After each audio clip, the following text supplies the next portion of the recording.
Meet Nilla. She's a special dog who is cuddly and resilient. Mango is also a special case, as well as youthful and curious.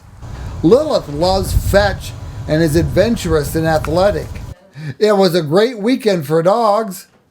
Kitten season is officially all year, plus Dog Alley, on Pick Your Next Pet at the ACAPL.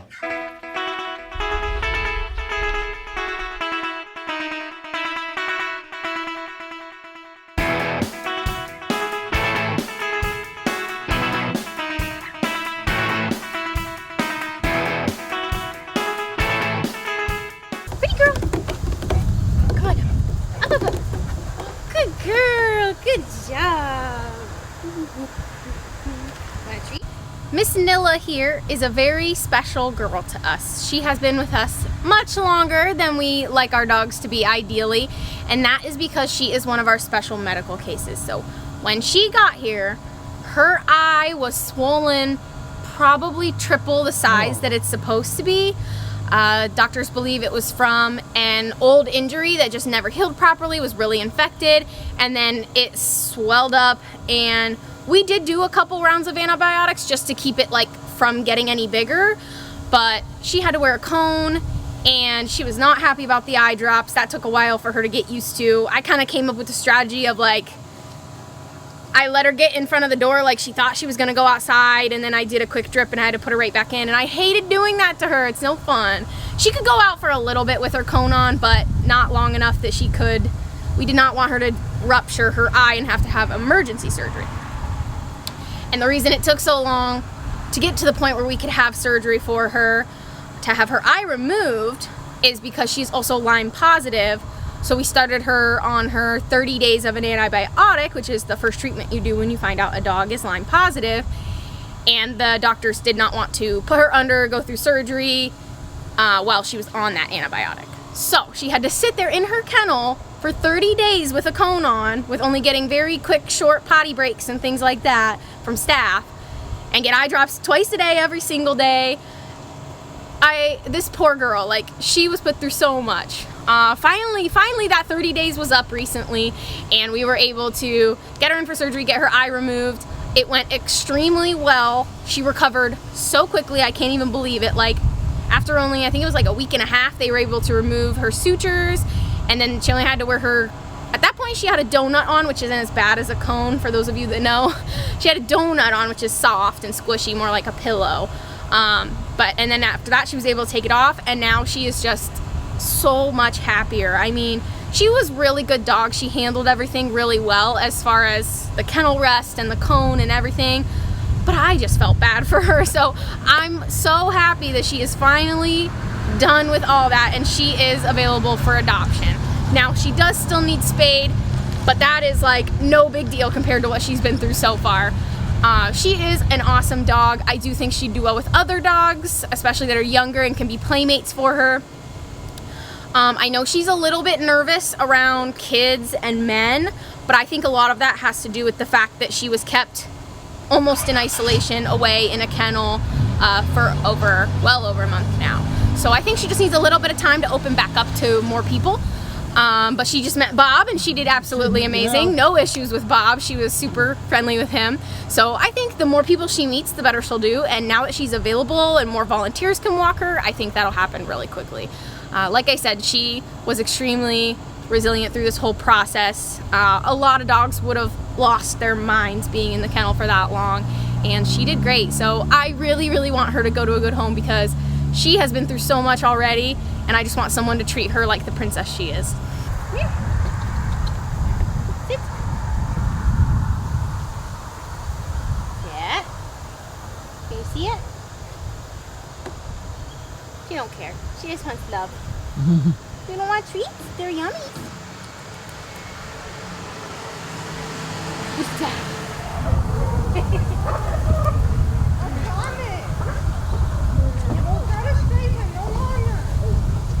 What's going on? I know.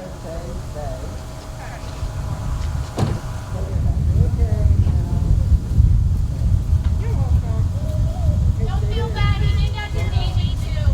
Help! For what?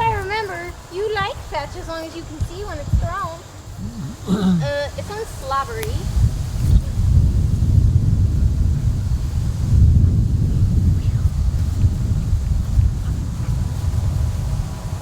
Get it! Bring back! Get it!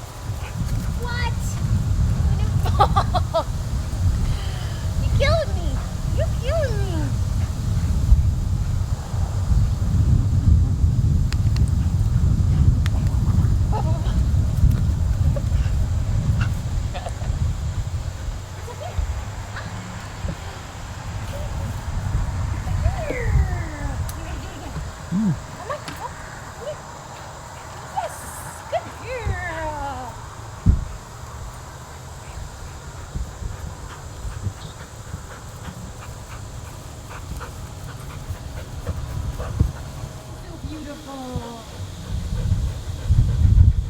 I'm telling you, she is model material.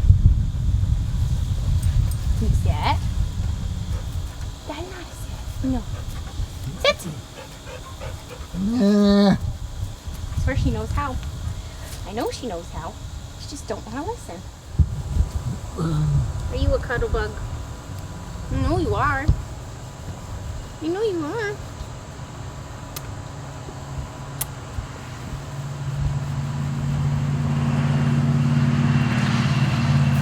Give you a treat. I do. Hey, who's behind that door? There we go. Who is it? Come on. Big girl, all right. You did it. You did it.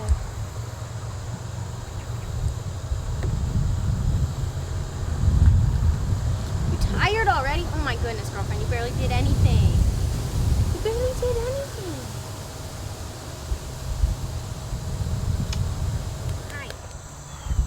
Want a treat? I do have them right here. Come here. Sit. Oh, it's like, okay, I did it. Give it to me. Here. So Mango here is actually another special medical case, so I figured I'd bring him out and talk about him as well. He is a younger, as you can see, probably a lab mix. A sweetie heart, but he doesn't know much, okay? I didn't say he was that kind of lab, okay? He's not that smart, but his heart's in the right place. That's all that matters. He's very curious about other dogs. That's what's going on right now. He is good with other dogs. He came from a home with other dogs, but the two other dogs that were in his home were a little bit older and very chill. And so when they were like together, Mango wanted to play and run and do all this crazy stuff, and both of them were like, nah, we don't do that. We're not having it. So I believe at the house they came from, they were actually pretty much housed separately. But like I said, I think he can be with other dogs. They just need to be, complement his personality a little bit better than that. I did say he was a special medical case. He is heartworm positive. So if you just looked at him right now, you'd never know. He acts, besides not having any manners, he acts like every other dog. So if I had to guess, I would hope that it's very early stages, which is good because the earlier the stage, the less treatment is required. And we leave that in the hands of the adopter, essentially to work with us. How much help do you need with the heartworm treatment? We have had adopters adopt the dog pretty much fully and do treatment on their own, and then we just keep track of it and just make sure it gets done basically within a certain time frame. We've also had people that do more like a foster situation, help the dog get through the heartworm treatment, where we do more of the appointment planning and payment, and then they do the adoption afterwards. We are also open to, at this point for him, a foster to just take him on during his heartworm treatment. The first thing we have to do is actually get him staged, which is on the schedule to get that done. It requires blood work and x-rays and a few steps, so it's a longer appointment for him. He'll probably be at the vet all day when that happens. Then we'll figure out what stage he's at and come up with a treatment plan from there. If it's later stage and requires injections, that means he has to be on crate rest and stay really calm, which he's not a super crazy dog, but he is young, so that'll be a little bit difficult for him. Just give him some magazines to read. Right. But if he's earlier stage and the vet is willing to work with us, there are a couple treatment options that are much easier on him. They take longer, but it's definitely worth it so that he doesn't have to be on cage rest. Again, that is all stuff that we work with the adopter or foster on. We're as hands-on as we need to be, or if, like I said, if adopter's cool with taking it over, that's great. If not, we'll take care of it. He's a super sweet boy. He definitely deserves a really good home. I think in his last home, he was probably a mostly outside dog, which is why he doesn't have many manners. He doesn't even know sit. He definitely doesn't know his name as Mango. We gave him that name when he came to us. But I still think, you know, past the heartworm treatment, he has so much love to give and has a nice long life ahead of him. I would have no concerns putting him around kids, cats, anything like that. He seems very go with the flow. So heartworm positive is not something that they live with all their lives, right? No, it's something that they get. They get bit by a mosquito that's carrying heartworm, and then it infects their system. But once they have it, they can go through treatment and it can be completely cleared away. Which is why all of our dogs get heartworm treatment every single month, as well as flea and tick to prevent other diseases that fleas and ticks carry. Sit. Sit. You didn't really sit. That was like a half. Sit. Put your butt all the way down. Just having that treat there, it's just, oh man, it's just Too tempting. too much to absorb. Huh? What?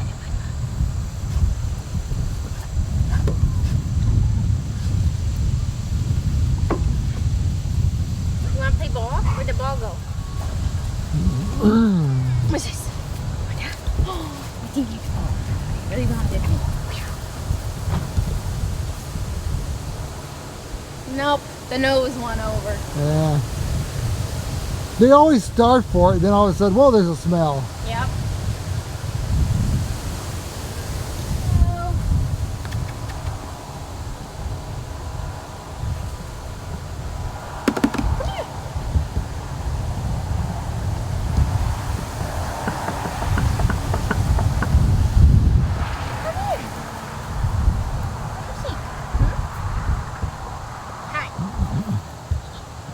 Are you? You tell the people. I don't know. What? Okay, bye.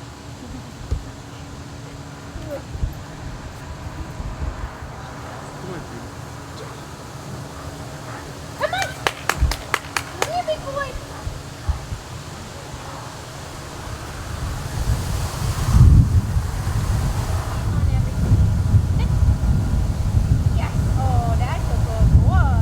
He sat. All the way this time. Huh? Yeah. Sit. Sit. Sit. Shake. Shake. You go down. Sit.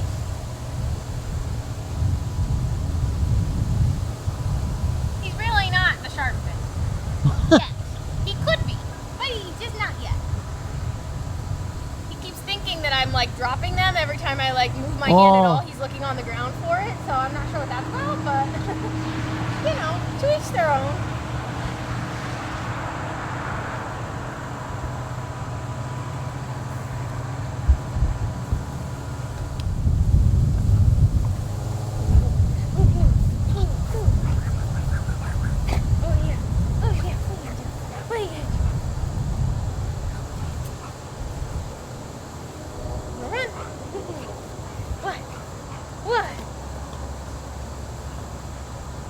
Good boy! Oh. I didn't even throw it yet.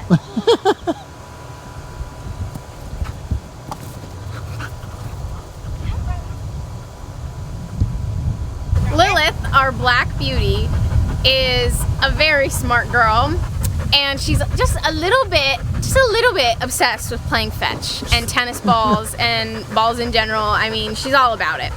If you take her, here she is patiently waiting for me to pick this up and throw it for her again. We love her for it though. I mean, she's really easy to entertain. We just bring her out to this play yard, throw the ball a bunch of times, wear her out, and then she sleeps good almost every night because between staff and volunteers, you know, we love getting her out to play fetch with her. She was out a little while ago. This is her second time out to play fetch today. As far as other dogs go, I would just say she's a little bit picky about her friends. Some of them she like barks at and acts all rude. Others she has no problem with and acts like she wants to play. So I think it just depends on the dog itself. I think she has a more liking to male dogs. And I also think the kennels are a factor in her behavior. So if you walk by her and you see her kind of like freaking out or whatever, being rude, I think the barrier itself is a big issue. Because once you get her out and on leash, like other dogs can walk right by and she don't even care because she's so focused on wanting to play. She does know one command, at least, that I know of. And it looked like she knew lay down, but just wouldn't do it all the way for me. So again, maybe if the tennis ball wasn't in the picture, she'd be more willing to do some more tricks. I don't really have any concerns with her around kids. Kitties would be a maybe. I haven't seen anything that makes me think she'd be bad, but she's fast, she's athletic, she may have some prey drive in her, and she likes fetch, so she likes chase, you know, so I would just, if you have kitties, you know, always take it slow when you're introducing a new animal. I would love to see her with a very active family. That would be my one, you know, recommendation for her, is to go to a very active family. People that go hiking, people that do a lot of traveling and want to bring their dog. I mean, she deserves to see the world because she can keep up with you. Like, I could even see her learning to be a dog that runs with you, you know. So definitely super smart, super active. Like, she won't even take a break to go get a drink of water right now. So if that's the kind of dog you're looking for, someone to keep you company in your active lifestyle, she's the one. Just make sure she gets her slobber all over it first. Whoa! I'm trying to throw it like in front of you so you can catch her getting it, you know? Drop it! Instead you hit me.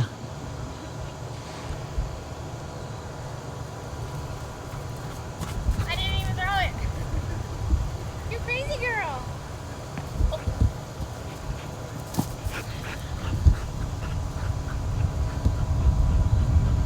Drop it.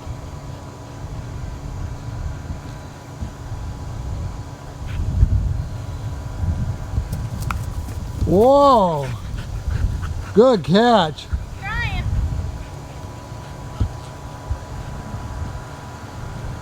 Drop it. Alright, I'm gonna throw it as far as I can that way now. Ready? Wait, that wasn't as far as I can. I can throw farther than that.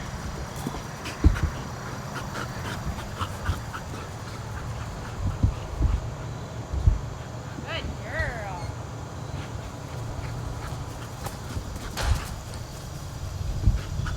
Wow. She kind of cheats by starting off running. Right? Like she knows. Like she preps for it. Just cheating. Here, come here. We'll do it from the other angle. Get a few from this way. Come here. Drop it. Drop it. Sit. Good girl. See all that saliva? Ooh. That was gross. Drop it. Sit. Oh. Right into the dog in the house. doghouse. Drop it. I think the sun got my eyes. I don't know if I got that. If you adopt Lilith, I highly recommend investing in these Chuck It toys because get a close-up of that. Nobody wants to touch a ball covered in that much saliva. And if they're a regular tennis ball where they have the fabric on the outside, like they just get soaked with her. She can't help it. She's excited. She's happy. But yeah, these Chuck It ball, they are great. And you don't wear your arm out as much. Imagine if you did have her like in a really big space, if you had acres and acres of land, you could just throw this thing. Enough talking. You could throw this thing and she'll just chase it. Have you seen those machines? There's a video of a dog, and it was the tennis ball launchers. Yeah, and he just would over and over again. He'd drop it in there. And absolutely, she could learn to use one of those. Yeah. I really do think. She's very smart, obviously, because she's taking off before I even throw the ball, so she knows she gets closer to where it's going to land. Pretend to throw it, and then trick her and throw it the other way. I've done that before. She just looks at me like, where is it? Okay. And she puts it down. Got yummies. Sit. Is that a hot dogs? And no, it's just soft treats. No, it looks like a You're hot dog. down. Do you know lay down? All the way. All the way. Come on. Close. Okay, ready? You lay down. Now she don't get it. She's like, why are you putting that down? Let's see if she can catch it midair. Ready? Oh, Yay! Good job, honey.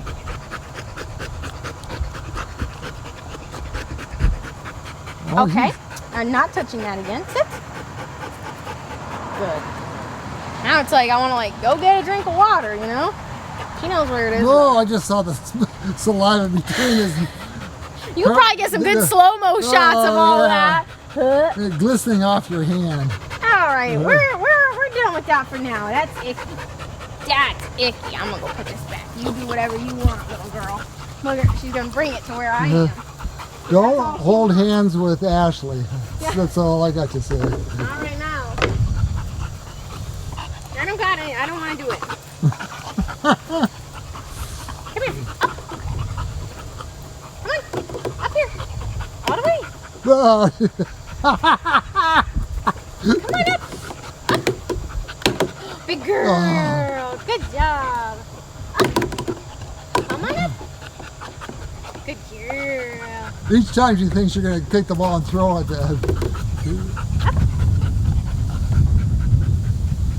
See, already I feel like she's learning, like, oh, I can do it this way.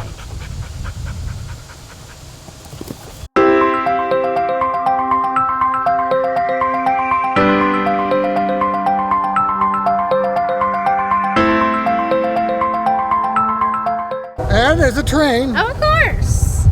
So last time we talked about the upcoming Canine Carnival at Brent's Apple Orchard.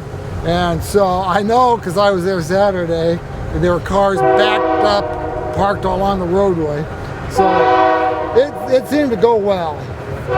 Yeah, absolutely. So I did not get to attend Saturday. I actually was back here at the shelter helping our volunteers rotate dogs so we could get as many out there to you guys as possible if you were in attendance at the event.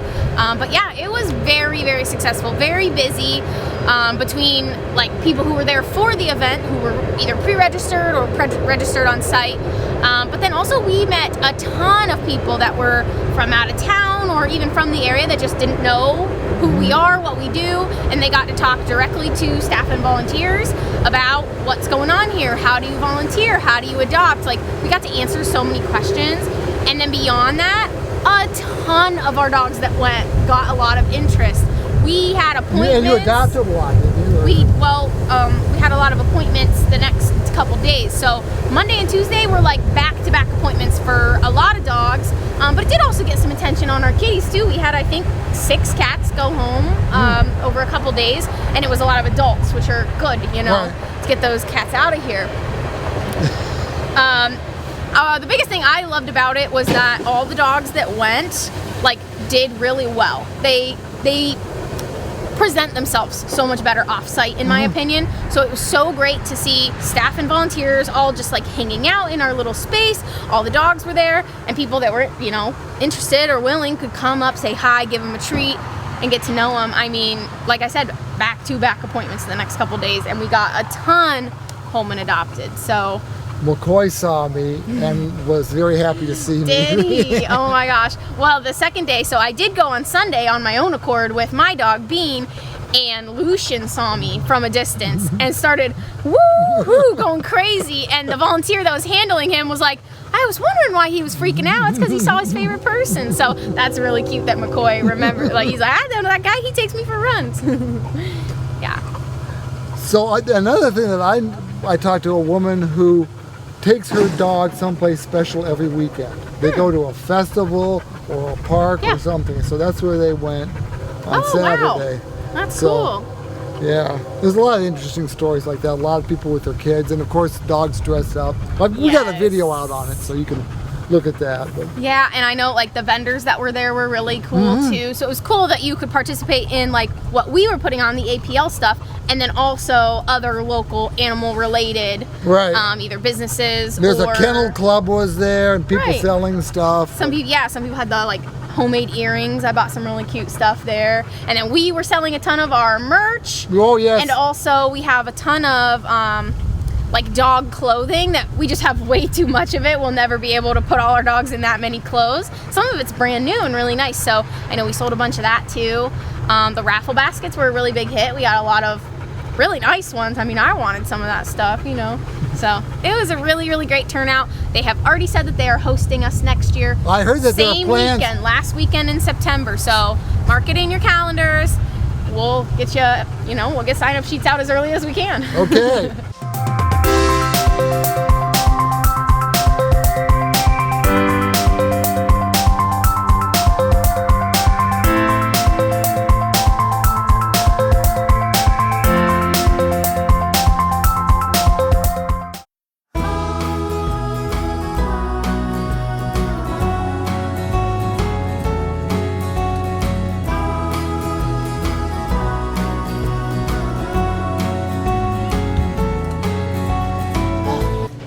So my two little gray babies here, or as I like to call them, graybies.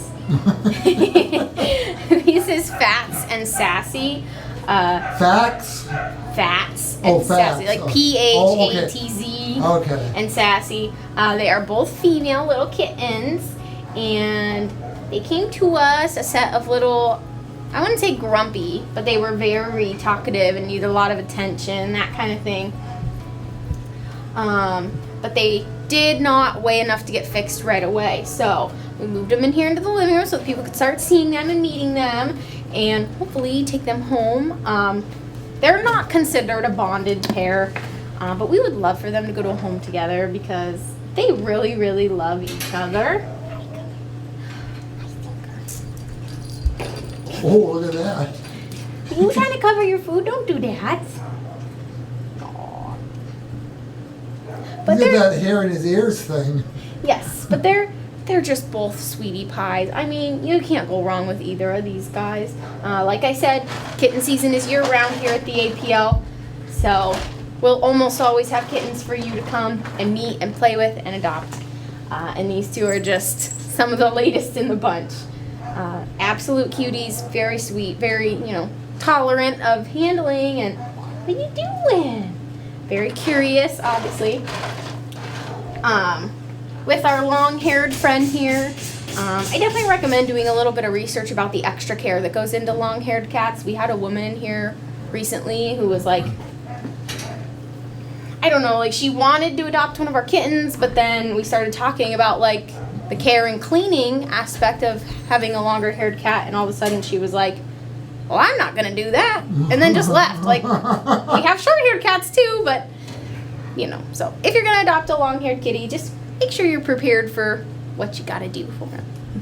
And other cats may not take as much maintenance, but you're going to have to spend time with them. So, if you think you're going to get a cat and they're just going to entertain you and bring you your coffee. Absolutely not. They're a member of the family. Yeah. So you kind of changed your tune a little bit. You said that, like in April, go back to April, Ashley, it was like cat season will be here soon, and it'll be like it's over, but now it's all the time. So the busiest of kitten season is definitely still April, May, earlier in the year. That's when we're like full. But because we took on the humane side of things where people don't fix their cats and don't, they can technically have babies any time of year, so here at the APL, it almost always is kitten season. But it's not like every single kennel has a litter of kittens in it, Well, that's always the hope, though, is that kitten season will end by the middle of the year. And just here, it never does. Uh-oh, that scared her. Uh-oh. It's okay. It's okay. Don't be scared of Bob. She's the president of Cats Against Tripods. Yeah. Okay? All right. Yes, that's a sweet girl. All right, so this is Miss Rhubarb. She's a little bit picky about who and what she likes. She gets along with most people. I shouldn't say who she likes, but she kind of startles easily. Bob just freaked her out with this camera tripod setup. She was not having it for a second, and then once he stopped moving, she was like, oh, all right, fine. I will continue to give Ashley love. But she is definitely no other kitties. If you pick her up and walk her by other cats, or you bring a cat over like and walk around in front of her, she hissing, she yelling at you. I remember we actually thought she was pregnant when she first got here because she had a little bit of a belly. So we sent her into foster, waited a few weeks, and nothing ever came. So we were like, she must just be kind of chunky, and maybe she had a litter, you know, at some point in her life, so her nipples were pronounced, and we just made the wrong assumption. But hey, I'd rather be wrong that way than wrong the other way. So we went and got her spayed right away, and now she is available for adoption. So she was in a home. She did really well in her foster home, just, you know, did her thing. She was secluded in her own room, but, you know, she kept it pretty clean. She just hung out. She loved her foster mom. So she just needs to be the only kitty in a home. I don't know what she'd think of dogs. I have a feeling she might also hiss at them, which some dogs are very tolerant of that, and they just say, okay, whatever. Others really want to play or whatever. So maybe dogs that are going to ignore her would be okay. But I think she's... laid back dogs. Right. I think she just wants to be the center of attention. She does remind me of the kind of cat that, like, will sleep in bed with you and you don't have a choice. She's going to sleep in bed with you. But yeah, she's a sweetie pie, and she's been here for a little bit, so I'd like to see her in a home soon.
walking a dog and I'm never blue. I'm a walking the dog, I ain't thinking about you. Don't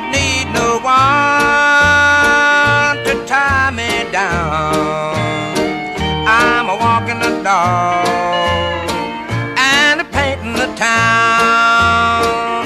Such an easy life I never knew until the day